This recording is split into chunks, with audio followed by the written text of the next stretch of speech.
मार्गं सत्यं जीवन यीशु, प्रियतम यीशु, अनुपम यीशु। मार्गं सत्यं जीवन यीशु, प्रियतम यीशु, अनुपम यीशु। सबको जय यीशु की भाइयों बहनों, आज की रोटी कार्यक्रम के द्वारा ईश्वर का जीवंत वचनों को सुनने के लिए मैं आप सभी लोगों का हार्दिक स्वागत करता हूं। आज का दिन में प्रभु अपने वचन के द्वारा, मुख्य रूप से पहले पाठ के द्वारा जो नबी ईसायाह के द्वारा लिया गया है, इस पाठ के द्वारा हमें किस प्रकार का उपवास प्रभु मुझसे और आपसे, हम सबों से चाहता है, इस बात का व्याख्या की गई है। और आज के सुसमाचार में यूहन्ना बपतिस्ता के शिष्य प्रभु के पास आके बोलते हैं, हम लोग उपवास करते हैं, फरीसी उपवास करते हैं, लेकिन आपके शिष्य उपवास क्यों नहीं करते? तो प्रभु उन्हें उत्तर देता है सही तरीके से उपवास कब करना चाहिए और क्यों करना चाहिए, उसका लाभ क्या है, उसका नुकसान क्या है, इस बात को प्रभु समझाता है। यानी कि आज के पूजन पद्धति के द्वारा भाइयों बहनों, प्रभु मुझसे और आपसे क्या कहता है? अगर हम 40 की इस अवधि में उपवास कर रहे हैं, सबसे पहले हमें जानना होगा उपवास क्या है, क्यों करते हैं, उपवास करने से हमें क्या लाभ होगा और किस प्रकार से हमें आध्यात्मिक जीवन में फायदा मिल सकता है। उपवास करने से किस प्रकार से व्यक्तिगत रूप से और दूसरों को लाभ होना चाहिए, फायदा होना चाहिए, एक धार्मिक क्रिया किस प्रकार से हम सबों के लिए आध्यात्मिक जीवन में आगे बढ़ने के लिए सहायक सिद्ध होना चाहिए, इन सभी बातों को लेकर प्रभु हमें आज के पूजन पद्धति के द्वारा हमें बताते हैं, समझाते हैं। आइए हम आज के दिन के पाठों को सुने। आज दोनों पाठों को मैं आप सबों के सम्मुख पढ़ के सुनाना चाहता हूं, क्योंकि बहुत ही महत्वपूर्ण वचन है प्रभु का।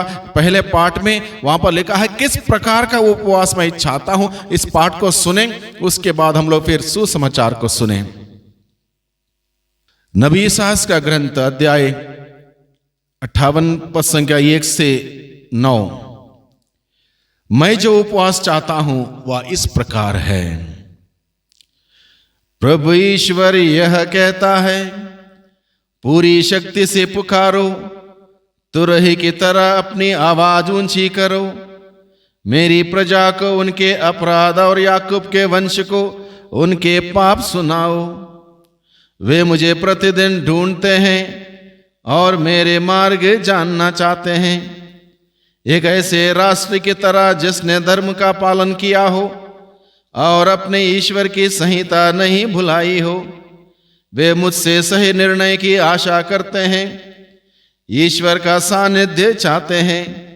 वे कहते हैं, हम क्यों उपवास करते हैं और तू देखता भी नहीं? हम क्यों तपस्या करते हैं और तू ध्यान भी नहीं देता? देखो, उपवास के दिनों तुम अपना कारोबार करते और अपने सब मजदूरों से कठोर परिश्रम लेते हो। तुम उन दिनों लड़ाई झगड़ा करते हो, करारे मुक्के मारते हो। तुम आजकल जो उपवास करते हो, इससे स्वर्ग में तुम्हारी सुनवाई नहीं होगी। क्या मैं इस प्रकार का उपवास, ऐसी तपस्या का दिन चाहता हूं जिसमें मनुष्य सरकंडे की तरह अपना सिर झुकाए और टाट तथा राख पर लेट जाए? क्या तुम इसे उपवास और ईश्वर को सुग्राह्य दिवस कहते हो?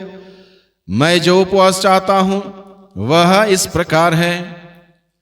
अन्याय की बेड़ियों को तोड़ डालो, जुए के बंधन खोल दो, पद दलितों को मुक्त करो और हर प्रकार की गुलामी समाप्त कर दो।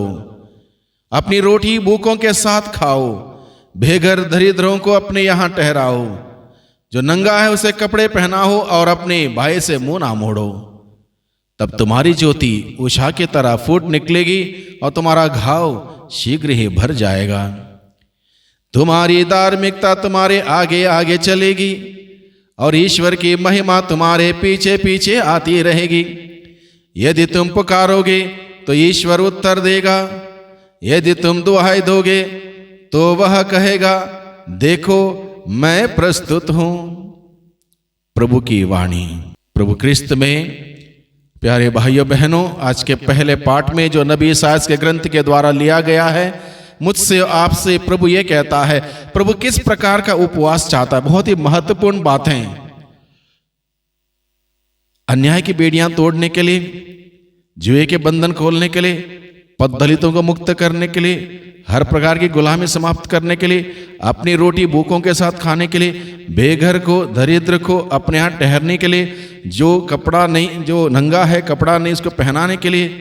और इस प्रकार से प्रभु चाहता है मेरा उपवास दूसरों की दिन दुखों की, दुखियों की, पीड़ितों की मदद करते हुए, सहायता करते हुए उनके जीवन में खुशहाली लाने का, ताकि मुझे भी वो कार्य खुशियां प्रदान करें। यानी कि सबके साथ सबसे प्यार करते हुए, मोहब्बत करते हुए, सबकी सहायता करते हुए, मदद करते हुए एक ऐसा व्यवहार करने के लिए प्रभु हमें बुलाता है। और आज के सुसमाचार को इस वक्त हम लोग सुनेंगे।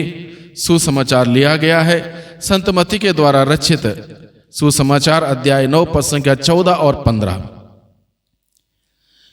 योहन के शिष्य एक दिन आकर कहने लगे, हम और फरीसी उपवास किया करते हैं, आपके शिष्य ऐसा क्यों नहीं करते? यीशु ने उनसे कहा, क्या जब तक दूल्हा साथ है बाराती शोक मना सकते हैं? किंतु वे दिन आएंगे जब दूल्हा उनसे बिछुड़ जाएगा, उन दिनों वे उपवास करेंगे। प्रभु का सुसमाचार। सुसमाचार में हम सुनते हैं यूहन्ना बपतिस्ता के शिष्य प्रभु के पास आके कहते हैं, देखो हम लोग और फरीसी लोग उपवास किया करते हैं, लेकिन आपके शिष्य ऐसा क्यों नहीं करते? अब यूहन्ना बपतिस्ता का शिष्य उपवास क्यों करते थे? यूहन्ना बपतिस्ता ने अपने लोगों को, अपने अनुयायियों को, अपने शिष्यों को यह सिखाया था, उपवास का तात्पर्य यह है कि हम पापी हैं, पाप से मुक्त पाने के लिए, मुक्ति पाने के लिए हमें प्रायश्चित का, पश्चाताप का उपवास करना है। यानी कि उपवास करने का तात्पर्य यह है पापों से पश्चाताप करते हुए ईश्वर के पास लौटने का उपवास। और इस प्रकार से स्वयं यूहन्ना बपतिस्ता स्वयं उपवास किया करता था।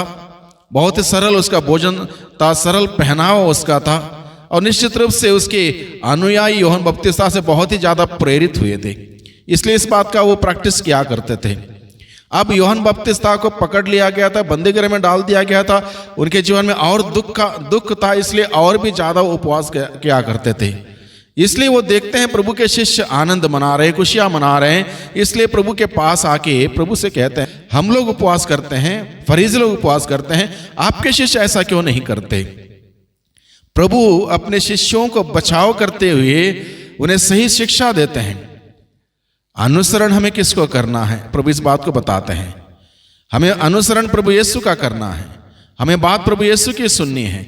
इसलिए प्रभु यीशु क्या कहता है, जब तक दूल्हा बारातियों के साथ है, क्या बाराती उपवास मना सकते हैं? नहीं। यानी कि दूल्हा स्वयं प्रभु यीशु मसीह अपने शिष्यों के साथ थे और शिष्य प्रभु के साथ थे। यह सुंदर एक सुखद अनुभव था कि हम प्रभु के साथ हैं, प्रभु हमारे साथ हैं, सुंदर अनुभव उनका था। ऐसे परिवेश में कोई मातम नहीं मना सकता, उपवास नहीं कर सकता, परहेज नहीं कर सकता। वो जश्न मनाने का समय है, आनंद मनाने का समय है।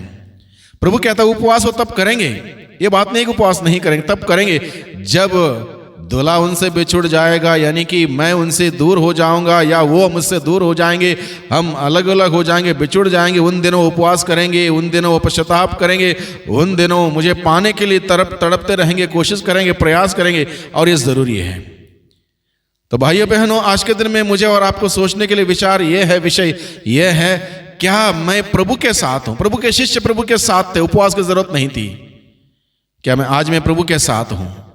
साथ हूं तो किस हद तक साथ हूं?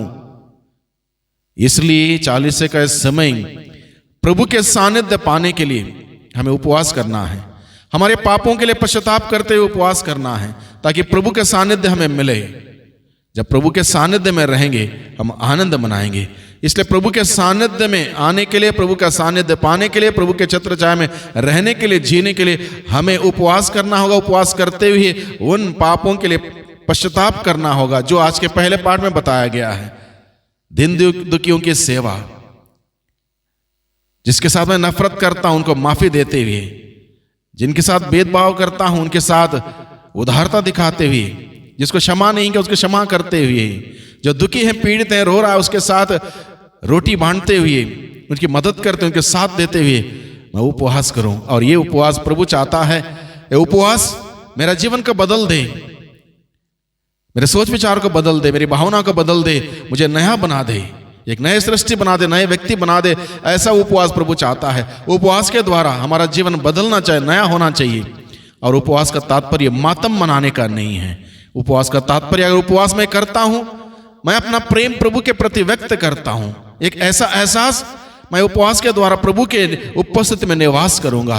ऐसा उपवास हमारे लिए फायदेमंद होगा। और प्रभु हम सबों को बुलाता है आज के दिन में 40 की इस अवधि में ऐसा उपवास हम करें, ताकि प्रभु के उपस्थिति में हम आए, प्रभु के सानिध्य में आए, प्रभु की उपस्थिति में जिएं, प्रभु में आनंद मनाएं। वही प्रभु हमारी मदद करें। आइए हम प्रार्थना करें। सर्वशक्तिमान पिता परमेश्वर, धन्यवाद देते हैं आज के दिन के लिए, आज के जीवंत वचनों के लिए। जीवंत वचनों के द्वारा प्यारे प्रभु जी, आपने हम सबों से बातें की हैं, उपवास का मतलब हमें समझाया है, तात्पर्य समझाया है, आवश्यकता हमें बताई है, और उपवास करने से हमें किस प्रकार से हम आपके उस प्यार में, सानिध्य में, आपके विश्वास में, प्रेम में हम आगे बढ़ सकते हैं, इस बात का रहस्य हमें समझाया। प्रभु हमें उपवास करने के लिए हमें मदद कीजिए। तमाम प्रकार की बुराइयों को त्यागते हुए हमें उपवास करना, अच्छाइयों को कार्य करते हुए आगे बढ़ने के लिए हमें सिखाइए, ताकि प्रभु हमारा जीवन का इस त्याग तपस्या के द्वारा हम निरंतर आपके प्रेम में बढ़ते जाएं, आपके अनुग्रह में बढ़ते जाएं, आपके आशीषों से बढ़ते जाएं।